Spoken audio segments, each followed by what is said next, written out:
وہ اس ویکینڈ پر بہت دنوں بعد کسی ریسٹورنٹ گیا تھا۔ اپنا آرڈر ویٹر کو نوٹ کروانے کے بعد وہ ریسٹورنٹ کے شیشوں سے باہر کی سڑک کو دیکھنے لگا۔ وہ جس میز پر بیٹھا تھا وہ کھڑکی کے قریب تھی اور قد آدم کھڑکیوں کے شیشوں کے پاس بیٹھ کر اسے یوں محسوس ہو رہا تھا جیسے وہ فٹ پاتھ پر بیٹھا ہوا ہے۔ کسی لڑکی کی سسکیوں نے اس کی محویت کو توڑا۔ اس نے بے اختیار مڑ کر دیکھا۔ اس کی پچھلی میز پر ایک لڑکا اور لڑکی بیٹھے ہوئے تھے۔ لڑکی کسی بات پر روتے ہوئے سسکیاں لے رہی تھی اور ٹشو کے ساتھ اپنے آنسو پوچھ رہی تھی۔ لڑکا اس کا ہاتھ تھپتھپاتے ہوئے اسے تسلی دے رہا تھا۔ ریسٹورنٹ اتنا چھوٹا اور ٹیبلز اتنی قریب قریب تھیں کہ وہ بڑی آسانی سے ان کی گفتگو سن سکتا تھا، مگر وہ وہاں اس کام کے لیے نہیں آیا تھا۔ وہ سیدھا ہو گیا۔ ناگواری کی ایک لہر اس کے اندر سے اٹھی۔ اسے اس طرح کے تماشے بالکل اچھے نہیں لگتے تھے۔ اس کا موڈ خراب ہو گیا تھا۔ وہ وہاں سکون سے کچھ وقت گزارنے آیا تھا اور یہ سب کچھ اس کا دل اچاٹ ہونے لگا۔ وہ دونوں رشین تھے اور اسی زبان میں بات کر رہے تھے۔ وہ ایک بار پھر کھڑکی سے باہر دیکھنے لگا، مگر غیر محسوس طور پر اس کی سماعتیں ابھی بھی انہی سسکیوں کی طرف مرکوز تھیں۔ اس نے کچھ دیر بعد مڑ کر ایک بار پھر اس لڑکی کی طرف دیکھا۔ اس بار اس کے مڑنے پر لڑکی نے بھی نظر اٹھا کر اسے دیکھا۔ چند لمحوں کے لیے ان دونوں کی نظریں ملی تھیں اور وہ چند لمحے اس پر بہت بھاری گزرے تھے۔ اس کی آنکھیں متورم اور سرخ ہو رہی تھیں۔ اسے یکدم ایک اور چہرہ یاد آیا، امامہ ہاشم کا چہرہ، اس کی متورم آنکھیں۔ ویٹر اس کا آرڈر لے کر آ چکا تھا اور وہ اسے سرو کرنے لگا۔ اس نے پانی کے چند گھونٹ پیتے ہوئے اپنے ذہن سے اس کے چہرے کو جھٹکنے کی کوشش کی۔ اس نے چند گہرے سانس لیے۔ ویٹر نے بھی اپنا کام کرتے کرتے اسے غور سے دیکھا تھا، مگر سالار کھڑکی سے باہر دیکھنے میں مصروف تھا۔ آج موسم بہت اچھا ہے اور میں یہاں اچھے لمحات گزارنے آیا ہوں۔ ایک اچھا کھانا کھانے آیا ہوں۔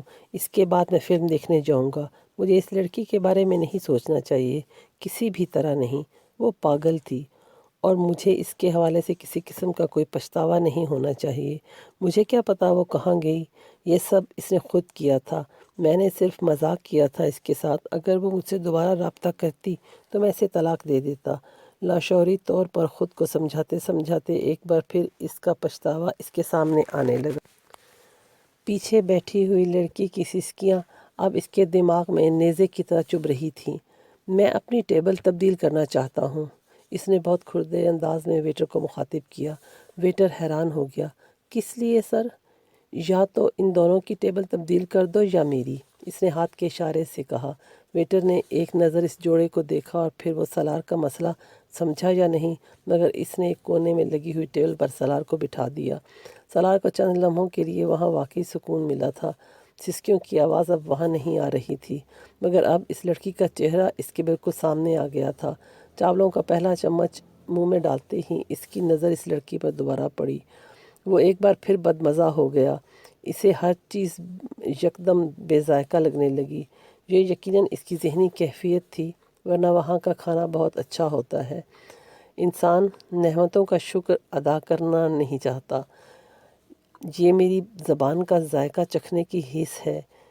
یہ کتنی بڑی نعمت ہے کہ میں اگر چیز کھاتی ہوں تو اس کا ذائقہ بھی محسوس کر سکتی ہوں۔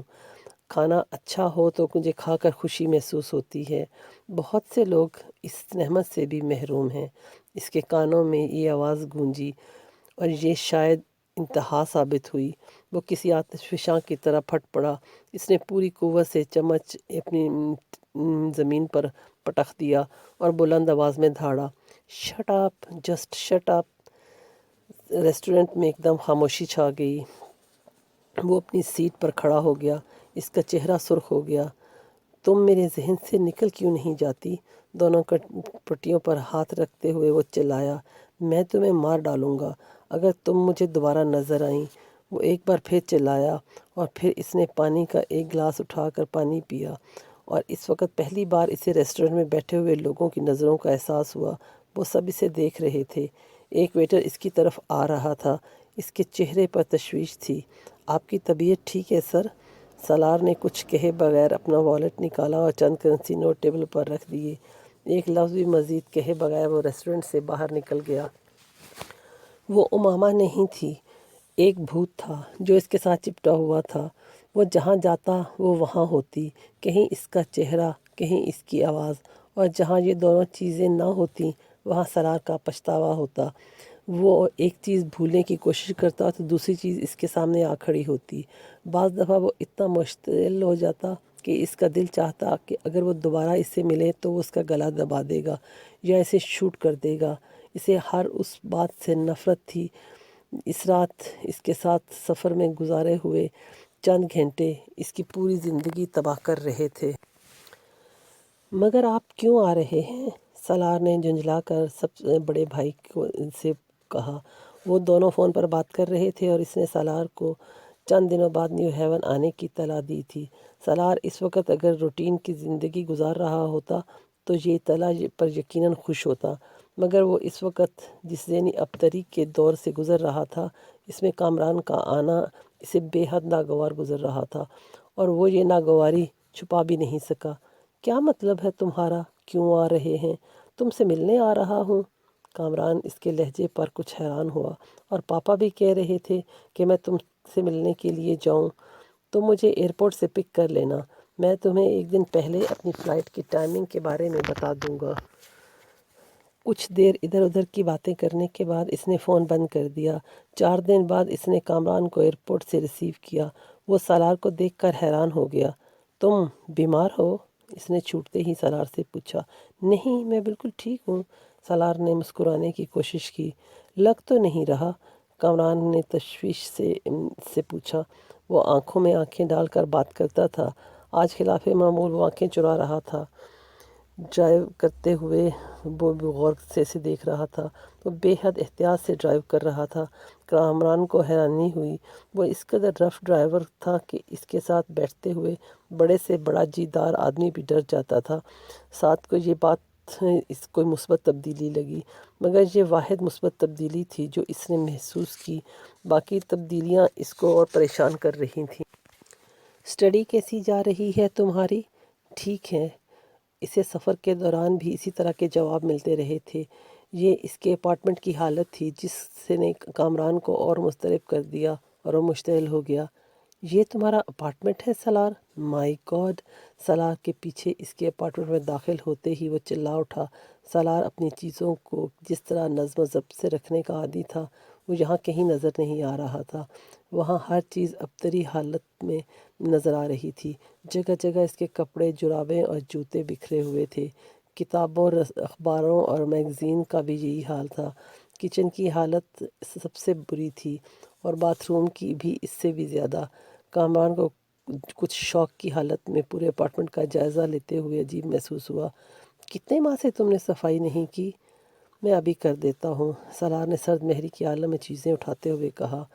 تم اس طرح رہنے کی عادی تو نہیں تھے، اب کیا ہوا؟ کامران بہت پریشان تھا۔ کامران نے اچانک ایک میز پر سگریٹ سے بھری ہوئی ایش ٹرے اس کے پاس دیکھی تو اس کے پاس جا کر ٹکڑوں کو سونگھنا شروع کر دیا۔ سالار نے چپتی ہوئی نظروں سے اپنے بڑے بھائی کو دیکھا مگر کچھ کہا نہیں۔ کامران نے چند لمحوں بعد وہ ایش ٹرے زمین پر پٹک دی۔ مجھے صاف صاف بتاؤ، مسئلہ کیا ہے تمہارا؟ ڈرگز استعمال کرتے ہو تم؟ نہیں، میں کچھ استعمال نہیں کرتا۔ اس کے جواب نے کامران کو اور مشتعل کر دیا۔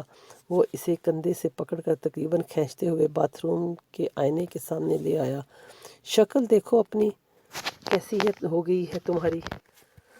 دیکھو، نظریں اٹھا کر اپنے چہرے کو وہ اسے اب کالر سے کھینچتے ہوئے کہہ رہا تھا۔ سالار آئینے میں اپنے آپ کو دیکھے بغیر ہی جانتا تھا کہ وہ کیسا نظر آ رہا ہے۔ گہرے حلقوں اور بڑی ہوئی شیو کے ساتھ وہ کیسا نظر آ سکتا تھا؟ رہی سہی کسر ان محاصوں اور ہونٹوں پر جمی ہوئی پپڑی نے پوری کر دی۔ وہ بتحاشا کافی اور سگریٹ پینے کا نتیجہ تھا۔ محاصوں کی وجہ سے اس نے اس روز شیو کرنا بھی بند کر دیا تھا۔ کچھ ناراضگی کے عالم میں اس نے کامران سے اپنا کالر چھڑایا اور آئینے پر نظریں دوڑائے بغیر ہی باتھ روم سے باہر نکل آیا۔ لعنت برس رہی ہے تمہاری شکل پر۔ لعنت وہ لفظ تھا جو کامران اکثر استعمال کیا کرتا تھا۔ سالار نے پہلے کبھی اس لفظ کو اتنا محسوس نہیں کیا، مگر اس وقت کامران کے منہ سے یہ جملہ سن کر وہ بھڑک اٹھا۔ ہاں، لعنت برس رہی ہے میری شکل پر تو؟ وہ قدرے بپھرے ہوئے انداز میں کامران کے سامنے تن کر کھڑا ہو گیا۔ جب میں کہہ رہا ہوں میں ڈرگز نہیں لے رہا تو اس کا مطلب ہے نہیں لے رہا۔ آپ کو میرا یقین کرنا چاہیے۔ تم پر یقین؟ کامران نے طنزیہ لہجے میں اس کے ساتھ باتھ روم سے نکلتے ہوئے کہا۔ یونیورسٹی جا رہے ہو تم؟ ساتھ کو اچانک جا رہا ہوں۔ وہ چیزیں اٹھاتا رہا اور تسلی سے اس سے باتیں کرتا رہا۔ میرے ساتھ ہاسپٹل چلو، میں تمہارا چیک اپ کروانا چاہتا ہوں۔ اگر آپ یہ سب کرنے آئے ہیں تو بہتر ہے واپس چلے جائیں۔ میں کوئی کنڈر گارڈن کا بچہ نہیں ہوں، میں اپنا خیال رکھ سکتا ہوں۔ کامران نے اس بار کچھ کہنے کے بجائے اس کے ساتھ مل کر چیزیں اٹھوانا شروع کر دیں۔ سالار کو اطمینان کا سانس لیا۔ اس کا خیال تھا کہ اب وہ اس معاملے پر دوبارہ بحث نہیں کریں گے، مگر اس کا اندازہ غلط نکلا۔ کامران نے اس کے پاس اپنے قیام کو لمبا کر دیا۔ 2-3 دن کے بجائے وہ پورا 1 ہفتہ وہاں رہا۔ سالار اس کے قیام کے دوران باقاعدگی سے یونیورسٹی جاتا رہا، مگر کامران اس دوران اس کے دوستوں اور یونیورسٹی کے پروفیسر سے ملتا رہا۔ سیمسٹر میں فیل ہونے کی خبر بھی اس نے سالار کے دوستوں سے سنی تھی، اور کامران کے لیے یہ ایک اور شوق تھا۔ سالار سے کچھ بھی توقع کی جا سکتی تھی، مگر سیمسٹر میں فیل ہونا تو بری طرح اس پہ حیران ہوا۔ اس سے کچھ عرصہ پہلے تک یونیورسٹی کا کچھ ریکارڈ بریک کرتے ہوئے ٹاپ کر رہا تھا۔ اس بار اس نے سالار نے اس معاملے کو ڈسکس نہیں کیا، بلکہ پاکستان سکندر عثمان کو فون کر کے اس کے سارے معاملات سے آگاہ کیا۔ سکندر عثمان کے پیروں سے واقعی زمین نکل گئی۔ سالار نے اپنا سابقہ ریکارڈ برقرار رکھا تھا۔ وہ 1-1.5 سال کے بعد ان کے لیے کوئی نہ کوئی دوسرا مسئلہ کھڑا کر دیتا تھا۔ ہاشم مبین والے معاملے کو بھی اتنا ہی عرصہ ہونے والا تھا۔ آپ ابھی اس معاملے پر اس سے بات مت کریں۔ یونیورسٹی میں کچھ چھٹیاں ہونے والی ہیں، آپ اسے پاکستان بلا لیں، کچھ عرصے کے لیے وہاں رکھیں، پھر ممی سے کہیں کہ وہ اس کے ساتھ واپسی پر یہاں آ جائیں۔ جب تک اس کی تعلیم ختم نہیں ہوتی اس کے ساتھ رہیں۔ کامران نے سکندر عثمان کو سمجھایا۔ سکندر عثمان نے ایسا ہی کیا۔ وہ بتائے بغیر چھٹیاں شروع ہونے سے پہلے ہی نیو ہیون پہنچ گئے۔ اس کا حلیہ دیکھ کر سکندر عثمان کے پیٹ میں گرہیں پڑنے لگی تھیں، مگر انہوں نے کامران کی طرح اس سے بحث نہیں کی۔ انہوں نے اسے اپنے ساتھ پاکستان چلنے کے لیے کہا۔ اس کے احتجاج اور تعلیمی مصروفیت کے بہانے کو نظر انداز کرتے ہوئے انہوں نے زبردستی اس کی سیٹ بک کرا دی اور اسے لے کر پاکستان آ گئے۔